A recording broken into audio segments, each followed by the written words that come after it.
사랑하는 예수님, 오늘 이 아침에도 감사를 드리며 오직 주님의 은혜와 또 예수님과의 그 인격적인 교제와 또한 예수님을 대신하는 그 삶에 오늘 하루도 집중하기를 원합니다.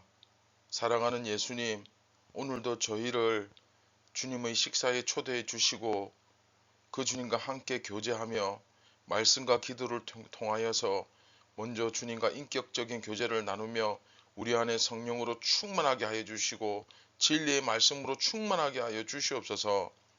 우리가 뭐 하는 사람인지, 우리가 왜 이 땅에 보냄을 받았는지 그 이유를 깨닫게 하여 주시고, 잠깐이지만 이 땅에 사는 동안에 예수님을 대신하며 최선을 다해 살아갈 수 있도록 주님 인도하여 주시옵소서. 또한 매일 성실하게 또 오늘의 만나를 먹습니다. 성령께서 우리의 어두운 눈과 귀를 다시금 열어주셔서 진리를 보게 하여 주시고 정말 들어야 될 것을 듣게 하여 주시옵소서. 예수님의 이름으로 기도드립니다. 아멘. 안녕하십니까. 선한제자교회 성도 여러분, 2023년 8월 9일 수요일 아침이 밝아오고 있습니다. 오늘부터는 드디어 이제 요한복음 마지막 장 21장으로 들어갑니다. 예수님의 식사 초대라는 제목으로 21장 1절부터 14절까지 오늘부터 이제 묵상을 시작하는데, 이제 오늘은 그 첫 번째 시간으로서 방황하는 제자들이라는 제목으로 요한복음 21장 1절부터 5절까지의 말씀을 우리 함께 보도록 하겠습니다.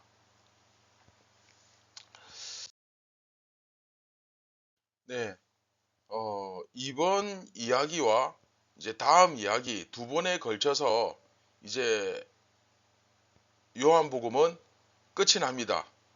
21장을 이제 두 번 나누어서 우리가 묵상하는데, 요한복음의 이 마지막 21장은 사실은 굉장히 감동적인, 정말 드라마틱한 그런 이야기거든요. 그래서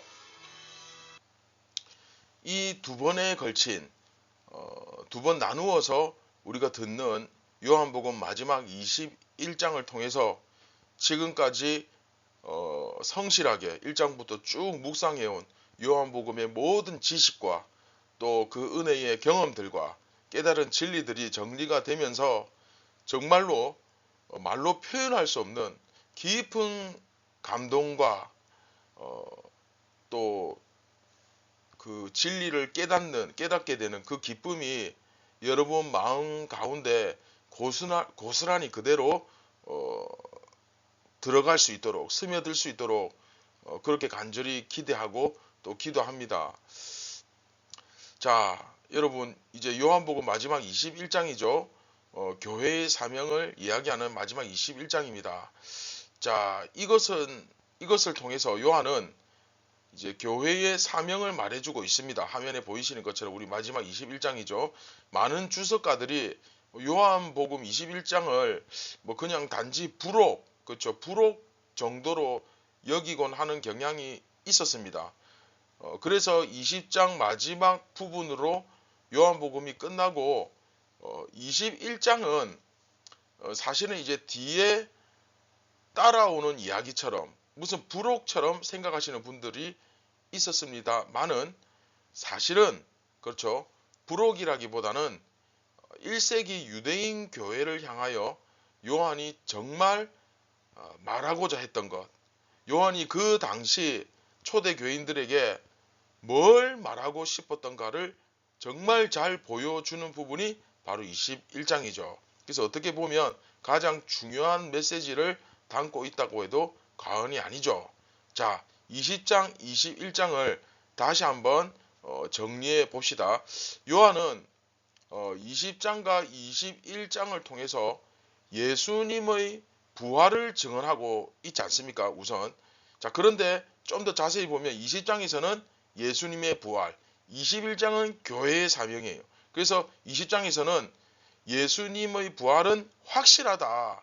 그 확실성, 예수님의 부활에 대한 확실성을 증언하는 부분이고, 21장은 교회의 사명이란 것이 도대체 무엇인가를 보여주고 있는 그런 말씀이라고 할 수 있어요. 그래서 제자들 상황 아시잖아요. 이미 배신 다 했죠. 근데 부활하신 주님 만났어요. 그리고 고백도 했어요. 그렇지만 중요한 건 제자들이 그 다음에 도대체 뭘 해야 될지 정말 이 어색한 관계, 그렇죠. 그래서 거기서 이제 너희가 이제 뭘 해야 될지를 확실하게 이제 예수님께서 깨우쳐 주시는 거죠. 다시 말하면 정리해 보면 부활하신 예수님을 체험한 너희들이 이제 앞으로 어떻게 해야 될 것인가를 보여주는 그런 본문입니다. 그래서 이 부분이 정말 사실은 요한이 말하고 싶은 부분이, 그 제자들이 주님에 의해서 정말 극적인 회복을 경험하죠. 그렇죠. 예수님 다 배신하는 사람들 아닙니까? 그런데 이를 통해서 제자들은 부활하신 예수님을 체험하게 됩니다. 진정으로 부활하신 주님을 만난 것이 바로 이런 것이구나. 다시 말하면 이것은 제자들의 그 부활하신 예수님을, 그렇죠, 그 예수님과의 만남을 통해 그 회복을 경험하죠. 다시 말하면 신앙적 부활을 체험하는 모습을 이제 보여주는 부분이라고 할 수 있습니다. 그리고 뭐 히브리서에도 보시면 그 비슷한 모습, 그런 상황을 이제 볼 수 있는데, 네, 이것도 마찬가지로 1세기 당시 유대인 교회의 상황을 말하는 거죠. 그 당시 그들에게 있어서 가장 큰 문제가 뭡니까? 배교죠. 배교. 교회가 생긴 지 불과 얼마 되지도 않았는데 벌써부터 이미 배교가 있었다는 거예요. 교회를 떠나는 겁니다. 유대인으로서 예수님을 믿었는데 문제는 같은 동족으로부터 핍박을 당합니다. 핍박을 당하고, 원래 나는 유대인으로서 태어났어요. 난 유대인 맞아요. 그런데 쫓겨난다? 다시 말하면 뭐 출교를 당한다는 거죠. 여러분, 출교를 당하면 어떻게 됩니까? 우리 앞에서 이미 배웠지만 한마디로 지금까지 살아왔던 그 삶의 배경이 다 없어지고 그것이 전부 다 부정당하는 그런 상황에 빠지게 됩니다. 이것을 참고 견뎌낼 수 있는 사람 그렇게 많지 않죠. 그러다 보니까 유대인이 예수님을 믿음으로 인해서 동족으로부터 첫째 핍박을 당하고, 또 무엇보다도 두 번째 사회적 그 위치를 다 잃어버리게 되는 이 상황을 견디지 못해 교회를 떠나, 즉 예수님을 못 믿겠다 그렇게 말하거나 또 다시 유대교로 돌아가는 그런 사람들이 꽤 많았던 것입니다. 이해되시죠? 자, 지금 우리가 교회를 나가거나 지금 이제 뭐 더 이상 예수님을 믿지 않는 그런 상황하고는 지금 사실 비교가 안 되죠. 그렇죠? 지금 대한민국에서 누가 예수 믿는 것 때문에 직장에서 해고되고 또 사회에서 매장을 당하고 그럽니까? 종교의 자유가 있지 않습니까? 그러나 이 당시 유대 사회에서는 예수님을 믿는다는 것 자체가 자기 동족으로부터 완전히 고립되는 정도가 아니라 아예 그냥 매장을 당하는 거예요. 여러분 같으면 이런 상황에서 끝까지 예수님을 믿고 당당하게 고백할 수 있겠습니까? 그렇죠? 직장에서 조금만 매출이 줄어도, 돈 몇 푼만 잃어도 그냥 막 그것 때문에 벌벌 떠는데, 그렇죠? 조금만 손해를 당해도 그것 때문에 막 잠을 못 자는데,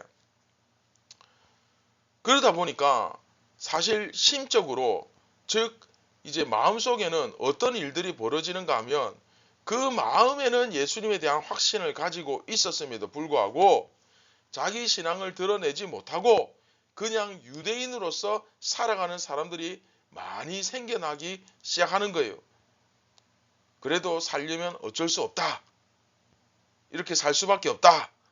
모두가 다 그렇게 한다. 진짜 이게 무서운 말이죠. 그렇죠? 이런 식으로 합리화시키면서 하나하나 내 자신을 부패시켜 가는 거죠. 그래서 분명히 마음으로는 예수님을 믿지만, 예수님에 대한 분명히 확실히 있지만 그럼에도 불구하고 자기 신앙을 온전히 드러내지 못하고 그냥 유대인으로서, 우리로 따지면 그냥 세상인으로서 살아가는 사람들이 많이 생겨나기 시작하는 겁니다.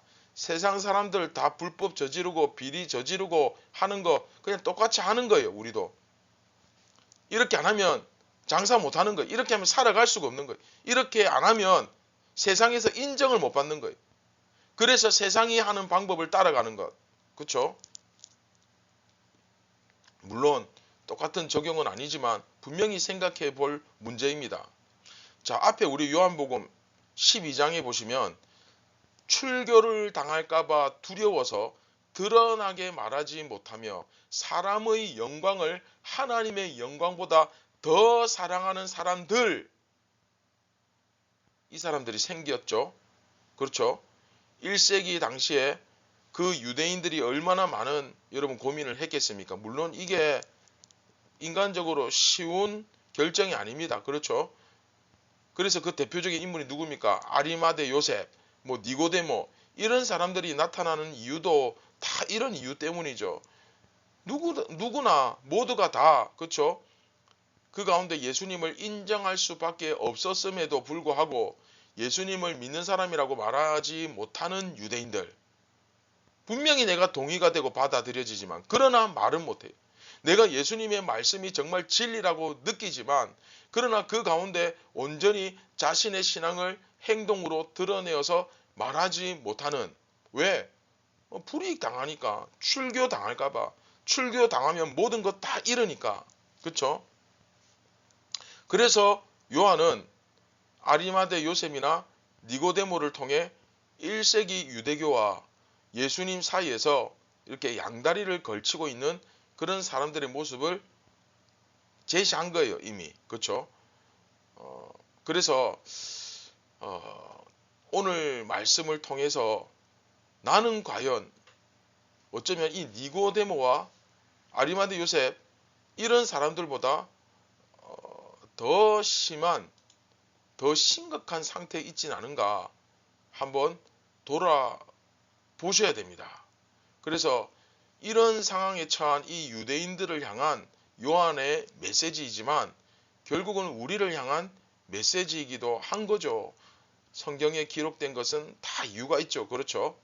그래서 제가 21장 마지막 장의 배경에 대해서 이제 다 설명을 드렸습니다. 여러분 이해되셨죠? 자, 전체 정리를 한번 해보겠습니다. 요한은 그 마지막 장인 21장을 통해 사도 베드로가 예수님 앞에서 어떻게 회복되었는가를 먼저 보여줌으로써 또한 같은 입장이었던 그 당시 초대교회 성도들에게 속히 주님께 돌아갈 것을 권면하고 있는 것입니다. 결국 오늘 본문은 제자들이 예수님을 깨닫지 못했을 때와 깨닫게 되는 그 전환점을 보여주면서 예수님을 알게 되었을 때 그 영적인 침체로부터 어떻게 그쵸 벗어나고 있는가, 예수님을 알게 되었을 때 그 영적인 침체에서 어떻게 벗어나고 있는가, 그 부활하신 주님을 만나서 어떻게 회복되는가, 그걸 보여주죠. 즉 그 영적인 침체에서 벗어날 때 나타나는 현상을 상징적으로 잘 그려주고 있습니다.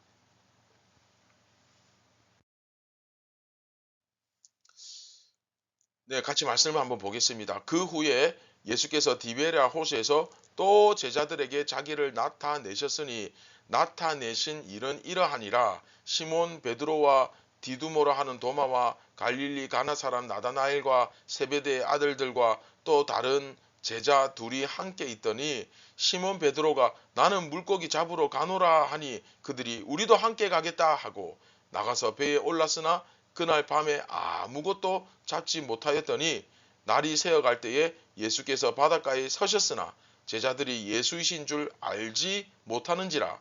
예수께서 이르시되 얘들아 너희에게 고기가 있느냐 대답하되 없나이다.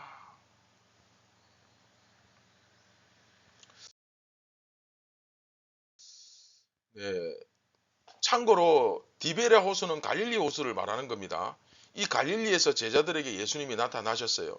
예루살렘이 아니라 디베랴 호수에서 예수님께서 그들을 만나시는 것인데, 여러분 한번 일단 그 제자들의 숫자를 세워봅시다. 시몬 베드로, 디두모로 하는 도마, 갈릴리 사람 나다나엘, 세베대의 아들들 네, 두 명이죠. 야고보와 요한, 그리고 또 다른 제자 둘. 그러면 다 합치면 몇 명입니까?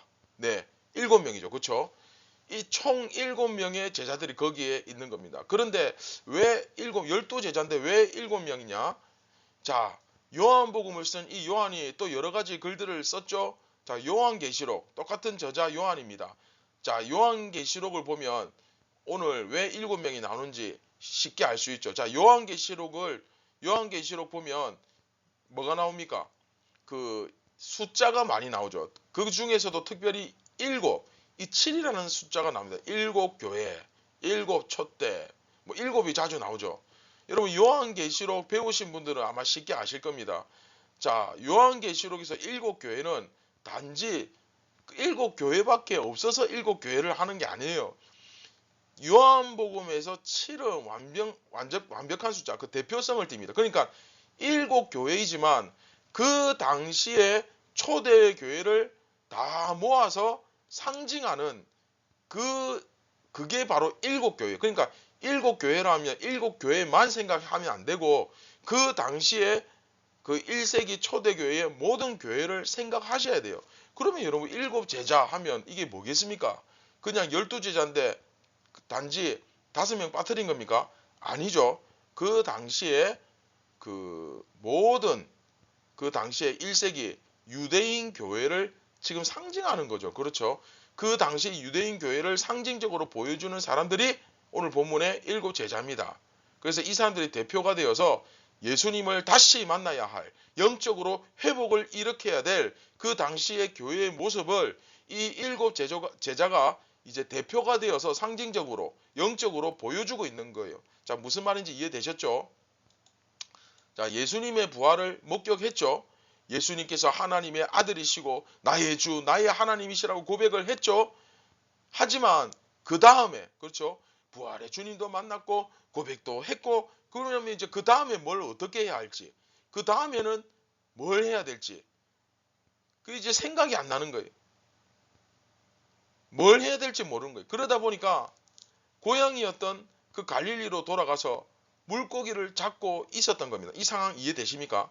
뭘 더 이상 어떻게 해야 할지 알 수가 없으니까 지금 상황이 이제 예전 같지가 않잖아요. 예전처럼 똑같은 상황이 아니, 이미 예수님을 배신했던 자들 아닙니까? 그러니 뭔가 굉장히 어색한 거예요. 예수님이 자기들과 함께하지 않는 그 상황에서 예수님께서 부활은 하셨지만 뭘 어떻게 해야 될지를 모르는 겁니다. 물론 부활 후에 예수님의 행적은 이제 많은 부분 베일에 쌓여있지만 사도행전 같은 데 보시면 부활하신 예수님은 제자들에게 40일 동안, 며칠 동안? 네, 40일 동안 하나님 나라의 일을 가르치셨다, 그렇게 되어 있습니다. 하지만 매일 그렇게 함께 계셨던 것은 아닌 모양입니다. 그러다 보니까 이 제자들은 어디에 있어야 할지, 뭘 해야 될지 모르는 거예요. 자기 포지션을 잃어버린 거예요. 예루살렘이 뭐 자기 고향도 아니고 거기가 원래 자기 삶의 터전도 아니고 그러다 보니까 결국 뭐 돌아갈 수밖에 더 있습니까? 원래 집으로 가야죠. 그렇죠? 그러니까 갈릴리로 가서 뭐 하겠습니까? 고기라도 잡아야 먹고 살 거 아닙니까? 그러니까 물고기 잡으러 가는 거예요. 그런 모습을 보여주는 거예요. 그래서 오늘 본문 보시면 시몬 베드로가 물고기 잡으러 간다 그러니까 야, 우리도 같이 가자, 뭐 그렇게 되는 겁니다. 이해되시죠? 그런데 어떻습니까? 네, 한 마리도 못 잡습니다. 자, 이것은 이들이 그냥 이걸 단지 눈에 보이는 게 전부가 아니라 그랬죠. 예수님과 함께 붙어 있지 않음으로 인해서 열매를 얻지 못하는 모습을 상징적으로 보여주고 있는 거예요. 우리 포도나무 가지 열매, 우리 요한복음 할 때 다 배웠죠? 기억나시죠? 그 포도나무이신 예수님께 붙어 있지 않은 가지, 그래서 열매를 맺을 수 없는 가지의 현실을 보여주는 거죠. 특히 이들이 보면 그날이 이제 날이 새어 가잖아요. 이제 아침이 다가옵니다. 날이 새어 갈 때에 예수님께서 그 바닷가에 서셨으나 제자들이 예수님이신 줄 알지 못했다고 했잖아요. 근데 이것도 똑같은 거 마찬가지. 그들이 얼마나 영적으로 둔감해져 있었던가. 예수님이 멀리 보고 계심에도 불구하고 예수님이라고 인식하지 못하는 이 모습을, 그쵸? 이건 단지 고기를 못 잡았다 그런 수준이 아니고 전반적으로 영적으로 굉장히 둔해져 있었다. 그거를 이제 영적으로 깨어있지 못하고 잠들어 있는 상태를, 그쵸? 밤새도록 고생을 했지만 결국 아무 열매도 얻지 못하는 이 영적인 모습을 사실 보여주는 겁니다. 결국 제자들은 이 세상에서 고난을 당하고 또 어려움을 당하지만 그 가운데서 진정한 하나님께서 우리에게, 그 제자들에게 정말 기대하시고 요구하시는 그 열매는 맺지 못하는 그런 삶을 살고 있었다는 것을 보여주는 것이죠. 이해되십니까? 이 세상에서 분명히 마음으로 예수님을 믿는 것은 맞습니다. 그런데 고생은 고생대로 하고 힘은 힘대로 들고, 그런데 진정 하나님께서 요구하시는 그런 열매는 맺지 못하고, 뭐 열매는커녕 내 삶에 하나도 기쁨도 평안도 만족도 없는, 이게 단지 그 제자들만의 문제가 아니라 1세기 유대인 그 교회를 향한 요한의 안타까운 메시지죠. 그렇죠? 즉, 이 7 제자들이 그 당시 1세기 초대교회의 영적 현실을 대표로 지금 보여주는 겁니다. 유대교로부터 완벽하게, 그렇죠, 유대교를 변화시키지도 못하고, 그렇다고 내가 뭐 유대교로부터 나오지도 못하고, 이 어정쩡하게 양다리를 걸치고 있는 모습이 바로 당시 1세기 교회의 그 유대인들의 현실이고 모습이었던 것입니다. 그리고 또한 지금 우리의 모습이기도 하죠.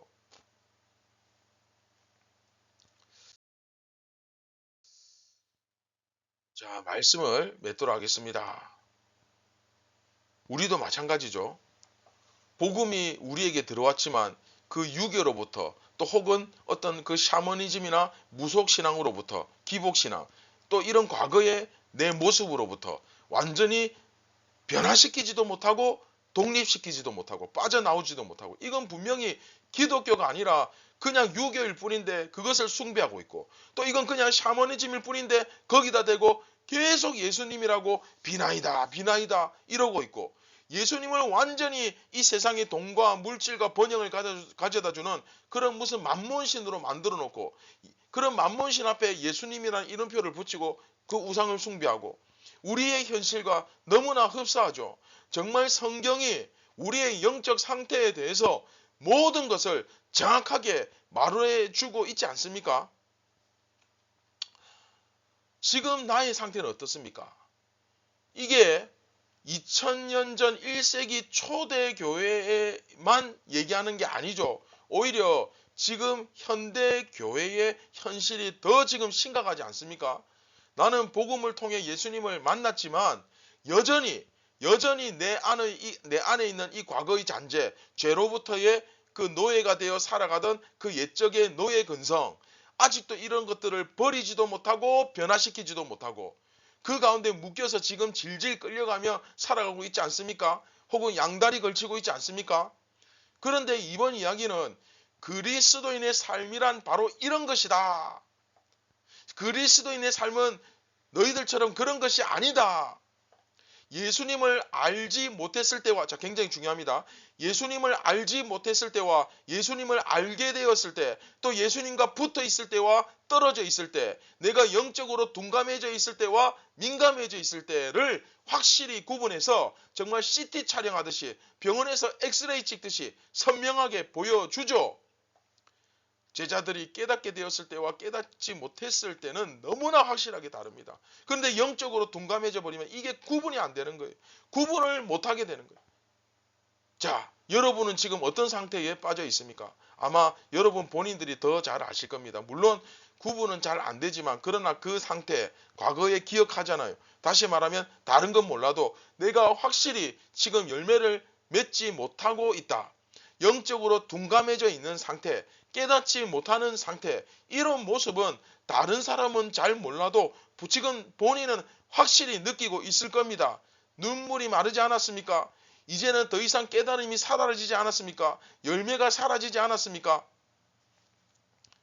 여러분, 정말 내가 이런 상태에 빠져 있다면 식음을 전폐하고서라도, 모든 활동을 중단하고서라도 금식을 하며 기도해야 될 때인 줄 믿으시기 바랍니다. 오늘 내가 집을 나선다고 해서 다시 집에 돌아올 수 있는 것이 아닙니다. 모든 것은 다 때가 있습니다. 내 모든 것을 다 잃어도 천국에 들어갈 수만 있다면 그것은 충분히 가치 있는 일이라고 생각합니다. 여러분이 지금 어떤 상태에 빠져 있는지 스스로 한번 돌아보시고, 오늘 밤에라도 내가 이 세상을 떠난다 할지라도 천국에 당당히 들어갈 준비가 되어 있는지 한번 생각해 보시길 바랍니다. 부활하신 예수님을 만났음에도 불구하고 그 다음에 뭘 해야 될지, 어떻게 해야 될지를 몰라 우왕좌왕하며 방황하는 이 모습이 결국 내 모습은 아닌가 한번 생각해 보시길 바랍니다.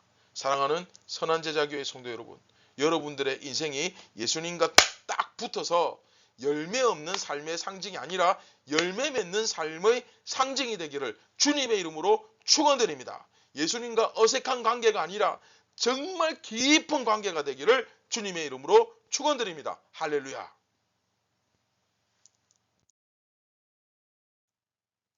네, 말씀을 기억하시면서 우리 함께 기도하겠습니다. 참 좋으신 예수님, 오늘도 예수님과 꼭 붙어서 많은 열매를 맺으며 또한 우리가 진심으로 순종하며 나아갈 때 이미 열매를 맺은 줄 믿습니다. 성령께서 하실 일과 우리가 해야 할 일을 잘 구분해서 함부로 교만하고 어리석게 굴지 말고 우리가 해야 할 일을 하게 하여 주시옵소서. 모든 영광 예수님께 올려드립니다. 우리를 구원하신 예수님의 이름으로 기도드립니다. 아멘. 사랑하는 선한 제자교회 성도 여러분, 오늘도 우리가 예수님을 드러내고 예수님을 대신하는 그런 영광스러운 존재가 될 수 있기를 바랍니다. 그 출발은 먼저 진리의 말씀을 깨닫는 것입니다. 눈을 뜨는 것입니다. 여러분 눈을 뜨시기 바랍니다. 감사합니다.